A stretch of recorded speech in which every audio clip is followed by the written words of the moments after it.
어떤 사람이 우리나라 사람을 가리켜 와피족이라고 하는 것을 들었습니다. 여러분, 와피족이라고 하는 말이 무슨 뜻인 줄 아십니까? 무슨 일이든 처음에는 와 하고 시작하다가 얼마 가지 않아서 피 하고 끝나는 사람들이 와피족인데, 우리나라 사람들이 그렇다는 것입니다. 또 한국 사람의 특성 중에 하나가 냄비근성이라고 하는 비판을 받기도 합니다. 냄비가 빨리 끓고 빨리 식는 것처럼 한번 달아오르면 누구보다 뜨겁지만 그 열기가 식는 속도는 누구보다 빠르다는 것입니다. 그러나 꼭 우리나라 사람만 그렇습니까? 그렇지 않죠. 오늘 또 지구촌에 사는 사람들 가운데는 냄비근성을 가지고 살아가는 사람들이 많고 와피적으로 살아가는 사람들이 많습니다. 한 해를 시작할 때는 저마다 큰 포부를 가지고 멋진 계획을 세웁니다.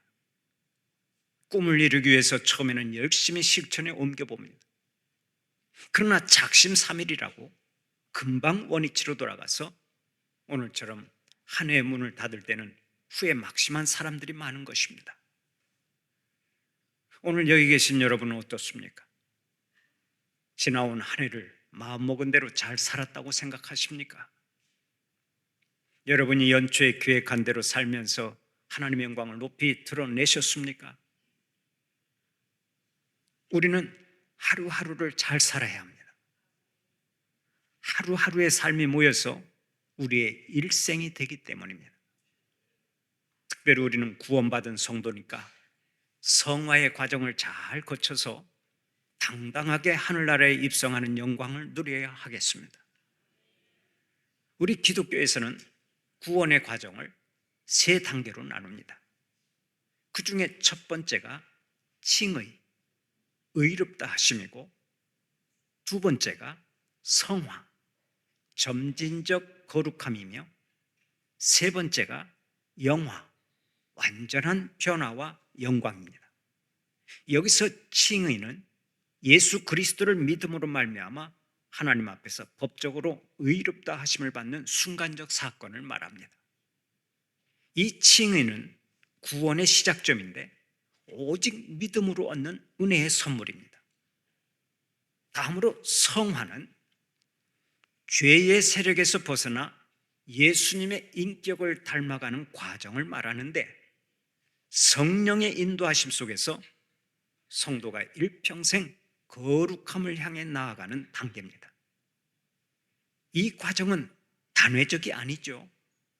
이 과정은 우리가 세상을 떠날 때까지 계속해서 힘을 써야 하는 것입니다. 그리고 영화는 예수님의 재림 때 성도의 몸과 영혼이 완전히 의롭게 되어서 하나님과 영원히 함께 거하는 최종적 구원의 단계를 말합니다. 이는 구원의 완성을 의미하는 것이죠. 그러니까 구원은 칭의라고 하는 한 번의 사건과 성화라고 하는 한평생의 과정, 그리고 영화라고 하는 마지막 순간의 완성으로 이루어지는 것입니다. 그러면 지금 우리는 어떤 과정을 밟고 있습니까? 바로 성화의 과정을 지나가고 있는 중입니다. 날마다 예수님의 인격을 닮아가기 위해서 애쓰고 거룩하게 살아가기 위해서 힘을 쓰는 과정에 있다는 얘기입니다. 이렇게 성화의 길을 가고 있는 우리가 오늘은 한 해의 문을 닫고 하나님께서 주시는 새해를 소망 중에 맞이하려고 준비하고 있습니다. 그러나 새해를 소망 중에 맞이하려면 지나온 한 해를 아름답게 마무리해야 합니다. 한 해를 잘 매듭 지어야만 밝아오는 새해를 소망 가운데서 맞이할 수 있기 때문입니다. 그러면 어떻게 해야 송구영신을 할 수 있겠습니까? 어떻게 해야 묵은 것을 떠나보내고 새 것을 소망 가운데서 맞이할 수 있겠습니까? 오늘의 본문에 나오는 탕자의 비유가 그 해답을 가르쳐 줍니다. 세계적인 문호 톨스토이는 이렇게 말한 적이 있습니다. 성경이 다 사라져도 누가복음 15장만 있으면 기독교는 존립할 수 있다. 탕자의 비유가 나오는 누가복음 15장을 극구 칭찬했습니다. 탕자의 비유는 여러분이 너무나 잘 아는 내용이라서 간단하게 말씀을 드리겠습니다. 한 부잣집 아들이 아버지를 떠나 호랑방탕한 삶을 살더니 결국에는 돼지치는 종으로 전락하고 맙니다.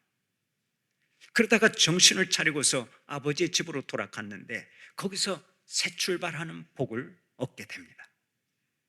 아버지 집으로 돌아온 탕자는 다시 아들의 지위를 회복했고 잃어버린 복을 다 찾는 영광을 누립니다. 사랑하는 우리 성도들이 이 비유에 나오는 탕자처럼 지나온 해에 있었던 구질구질한 일들이나 상처받았던 일들, 수치스러웠던 일들, 죄와 짝짓고 하나님의 영광을 가렸던 일들을 훌훌 털어버리고 새로운 마음으로 새 출발하는 복이 있기를 축원합니다.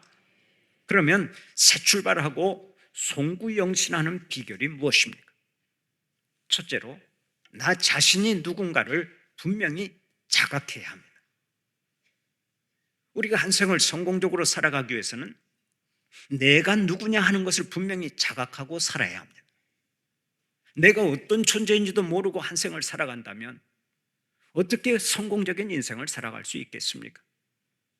우리는 먼저 나 자신이 누군가에 대한 분명한 답을 가지고 있어야 합니다. 내가 우연히 존재하는 사람이 아니고 하나님의 계획 속에서 보냄을 받은 천하보다 귀한 존재요, 하나님의 사랑받는 자녀라고 하는 확신이 있어야 한 생을 성공적으로 살아갈 수 있는 것입니다. 오늘의 본문에 나오는 탕자는 죽을 지경에 이르렀어야 비로소 자신이 어떤 존재인가를 깨닫습니다. 나는 여기서 추려 죽는구나 하고 한탄하다가 이런 생각을 합니다. 그런데 추려 죽을 지경에 있는 내가 누구냐? 우리 아버지는 부자 중에 부자가 아니더냐? 그런데 내가 왜 여기서 굶어 죽어야 한단 말인가? 우리 집에는 먹을 것이 산더미처럼 쌓여 있는데 지금 내가 여기서 무엇을 하고 있는 거야?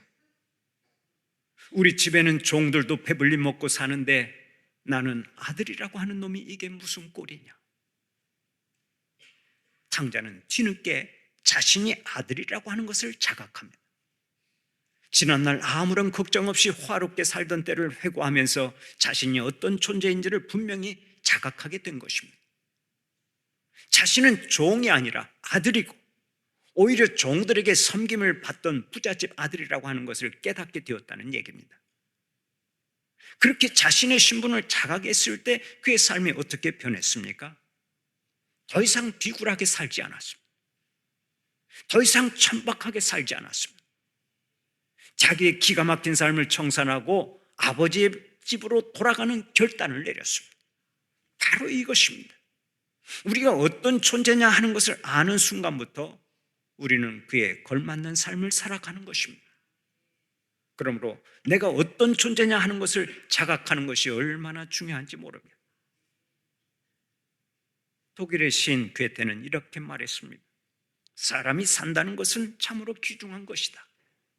그러나 생각하며 산다는 것은 더욱 귀중한 일이다. 그렇습니다. 어디서나 생각 없이 사는 사람이 할 짓 안 할 짓 다 하고 돌아다닙니다. 갈 곳 안 갈 곳 구분하지 못하고 아무데나 마구 돌아다닙니다. 생각하며 사는 사람은 내가 누군지를 알기 때문에 언제나 그 생활이 반듯하고 한 생을 멋지게 살아가는데, 자기 자신이 어떤 존재인지를 모르고 사는 사람은 아무리 돈이 많아도 천박한 삶을 살아가는 거예요. 최근 미국의 억만장자였던 제프리 앱스타인의 성매매 사건이 재조명되면서 미국의 언론이 아주 시끄럽습니다.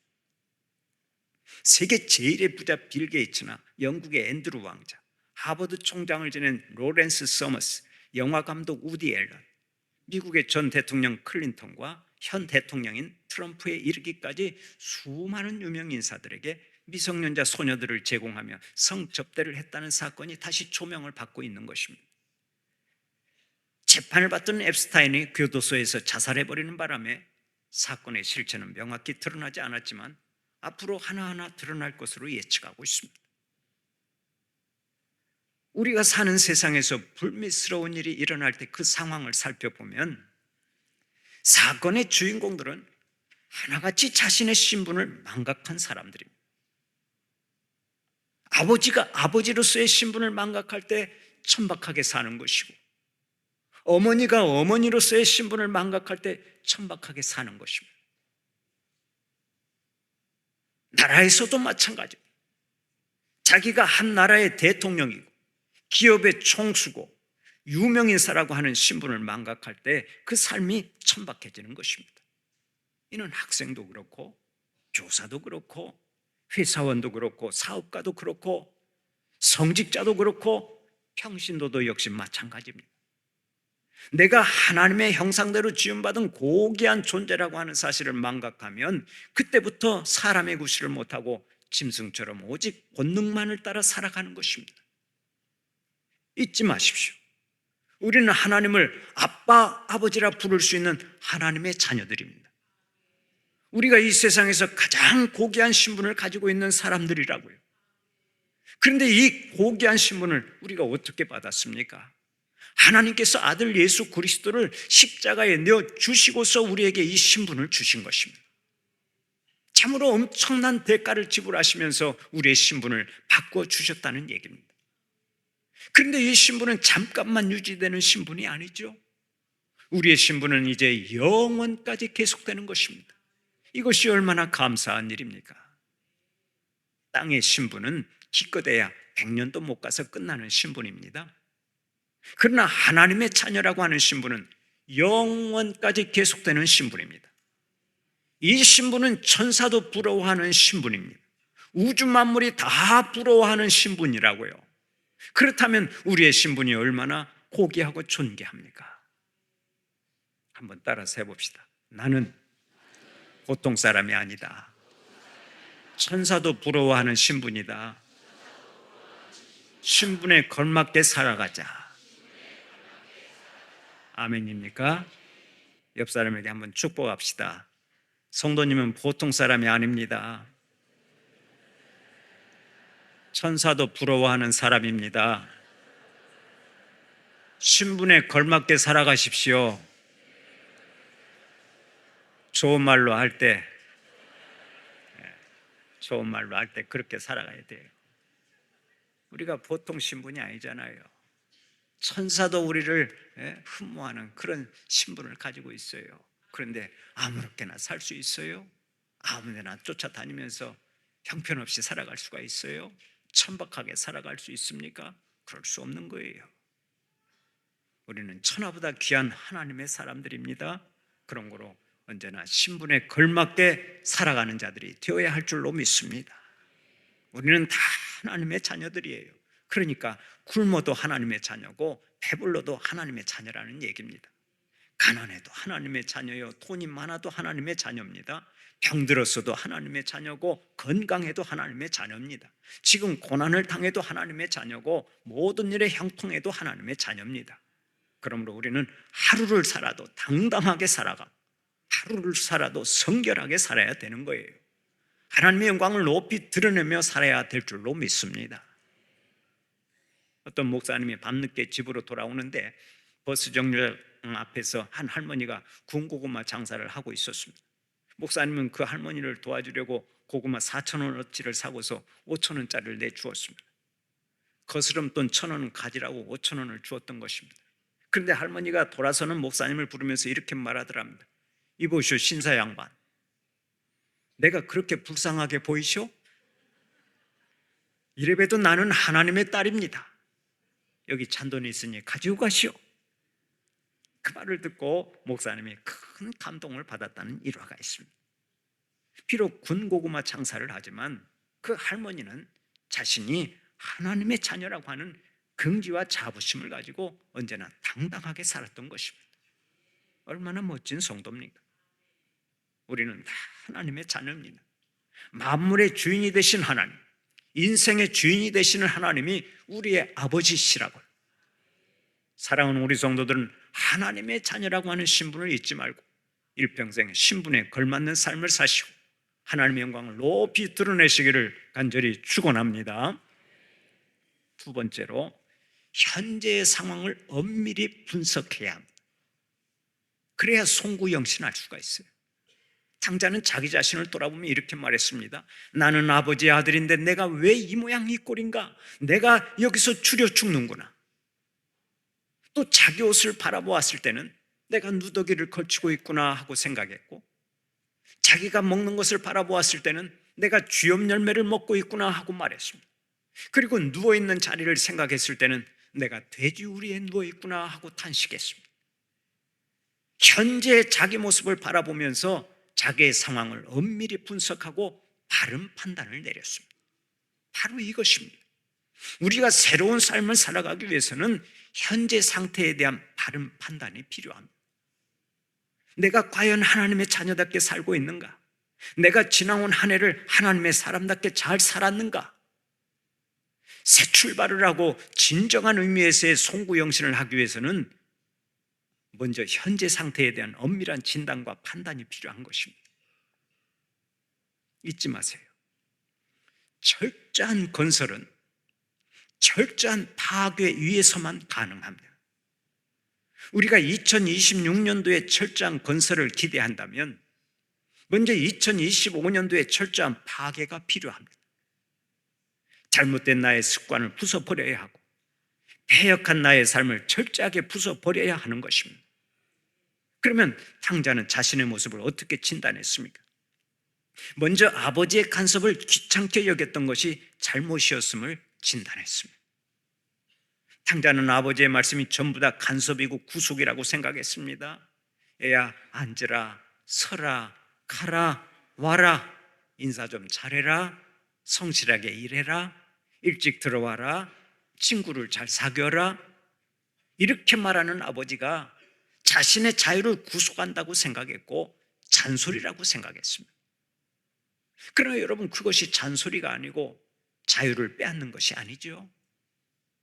자유라고 하는 것은 언제나 일정한 제한 안에서 보장되기 때문입니다. 우리가 아는 대로 제한이 없는 자유는 방종인 것입니다. 예를 들어서 마약을 하는 것은 자유니까 내 마음대로 마약을 하면 어떻게 됩니까? 그것은 자유를 넘어선 방종이요 패역한 삶이 되는 것입니다. 자동차를 운전할 때도 마찬가지입니다. 자동차를 몰고 나왔는데 빨간 신호등이 걸리적거린다고 그냥 내달리면 어떻게 됩니까? 얼마 가지 못해서 더 이상 한 걸음도 전진할 수 없는 신세가 되고 맙니다. 자유가 조금 제한을 받지만 신호등의 제한을 받는 것이 진정한 의미에서의 자유를 누리는 비결이 되는 것입니다. 우리가 종종 여객선을 타고 여행을 합니다마는 배는 물 위에 있을 때만 비로소 배로 존재할 수 있습니다. 배는 물 위에 있을 때만 자유롭게 항해할 수 있는 거라고요. 모든 것이 그렇습니다. 물고기의 자유는 물이라고 하는 제한 속에 있고 참새의 자유는 공기라고 하는 제한 속에 있습니다. 자식의 자유는 어버이의 간섭 속에 있고 학생의 자유는 스승의 간섭 속에 있고 국민의 자유는 국법의 간섭 속에 있고 인간의 자유는 하나님의 제한 속에 있는 것입니다. 본문에 나오는 탕자는 방탕한 삶을 살다가 쫄딱 망하게 되니까 비로소 깨닫게 되었습니다. 아하, 아버지의 간섭이 바로 내 자유의 보장이었구나. 내가 아버지의 말씀에 순종하고 살았더라면 이 꼴이 안 되었을 텐데. 여러분, 잊지 마십시오. 하나님의 말씀은 나를 부자유하게 만드는 것이 아닙니다. 진정으로 나를 자유하게 만드는 것이 하나님의 말씀인 줄 믿으시기 바랍니다. 하나님의 말씀에 순종하며 살아갈 때 우리가 비로소 진정한 자유를 누리고 살아갈 수 있는 거예요. 사랑하는 우리 성도들은 하나님의 말씀 안에서 참 자유를 누리는 자들이 되시기를 축원합니다. 다음으로 탕자는 자기 자신을 너무 믿은 것이 잘못이었음을 진단했습니다. 탕자는 자기가 항상 젊고 현명하고 명석하고 예리한 판단력을 가지고 살 수 있다고 생각하며 살았습니다. 아버지를 떠나면 보란듯이 성공할 줄 알았습니다. 얼마든지 좋은 옷 입고 좋은 것 먹으며 사람들에게 존경받고 승승장구할 줄 알았습니다. 철저하게 자기 자신을 믿었습니다. 그런데 얼마 가지 않아 그에게 남은 것은 누더기뿐이었습니다. 기름진 음식만 먹을 줄 알았는데 그의 앞에 놓인 것은 돼지 죽뿐이었습니다. 좋은 친구를 많이 얻을 줄 알았는데 친구는 다 떠나고 돼지 친구만 남았습니다. 저 푸른 초원 위에 그림 같은 집을 짓고 사랑하는 님과 함께 한 100년 멋들어지게 살려고 했는데 평생을 돼지우리에서 돼지와 함께 살게 되었습니다. 여러분 잊지 마십시오. 왜 이렇게 되었습니까? 자기 자신을 너무나 믿었기 때문입니다. 나를 포함한 이 땅의 모든 인간은 절대로 믿음의 존재가 안 되는 거예요. 한치 앞을 모르는 것이 인생인데 어떻게 나를 믿습니까? 아무리 명석하고 현명한 사람이라 할지라도 단 10분 뒤에, 1시간 뒤에 일을 모르는 거예요. 10분 뒤에 일만 알아도 교통사고로 죽을 사람이 없을 것입니다. 오늘도 수많은 사람들이 병원 영안실에 들어가 있는데 그렇게 될 줄 알았던 사람이 얼마나 되겠습니까? 내 힘으로 수명을 하루도 연장시킬 수 없는 존재가 우리들입니다. 자기 힘으로 인간의 생로병사를 멈추게 할 수 있는 사람은 이 세상에 단 한 명도 없는 것입니다. 이것이 인간의 한계입니다. 제 말이 맞으면 고개라도 한번 끄덕여 보십시오. 제 말이 맞지 않습니까? 탕자는요, 자기 자신만을 믿고 마음대로 살다가 실패한 후에 비로소 깨닫게 되었습니다.